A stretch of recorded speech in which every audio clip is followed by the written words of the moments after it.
Hi, welcome to another episode of Hot Takes. And hey up, there's trouble at Mill. 4 suspended Labour MPs are to have the whips returned. They're to be brought back into the fold, despite repeatedly rebelling against the government, particularly against the government's welfare policies. But they're coming back onto the benches. Now, this isn't good for Starmer. With them coming back, that's fine, but their tolerance hasn't changed. They still don't want the things that Starmer's selling. They don't like the smell of the thing he's standing in. And he may be facing a civil war. And it may be very much larger than he thinks.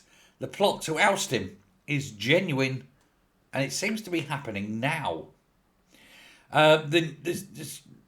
The new intake, if you will, that came in, the first time MPs that came in back in July last year, are all deeply unhappy with what's going on, knowing that they're not likely to get re-elected. They have decided to band together, and they are actively discussing a coup. This is not rumour. This is sources within the party have confirmed. They're just not dropping names, lobby terms. So it is genuinely a thing. Whether the whips can contain it or not is another matter. A lot of people now really are just not paying attention to the whips because they say, well, what are the whips going to do? Stop us becoming MPs next time? We're already going to lose them, so they don't really care. And to be fair, some of the whips are actually on their side. It's not good. Now, reports have said that Starmer is desperate to try and hand out an olive branch here and there, trying to broker peace to this rebellion, in order to stay in power. But they've really just basically had enough. They just want change now. You had Neil Duncan Jordan. He was a rebellious sod. Chris Hinchcliffe, another one. Brian Leishman and Rachel Maskell. They all stood up on principle, I suppose, and said no several times, and so they had the whips removed. Rachel Maskell, in particular, was of the opinion she didn't really care, but they have told them they can come back, and as long as they quote behave themselves. This is according to Jonathan Reynolds, who's the chief whip. They'll be welcomed back. Apparently, some of them have indicated that Jonathan Reynolds can go shove it up his arse, was one of the terms used. They just don't respect Reynolds, and it's not surprising.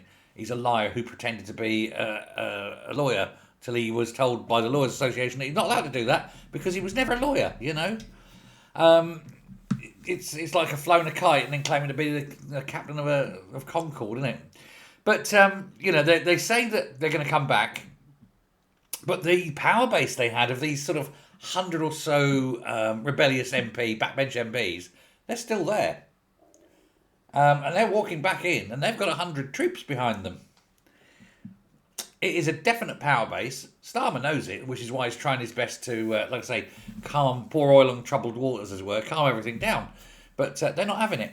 And it says that there are many people beyond the original 100 who are now happy to align with the principle of changing the leader, is the terms they've used. How soon? Who knows? Is it coming? Yes. Undoubtedly going to happen. The question is when. As soon as I find that out, of course, I'll let you know. Fingers crossed, though, eh?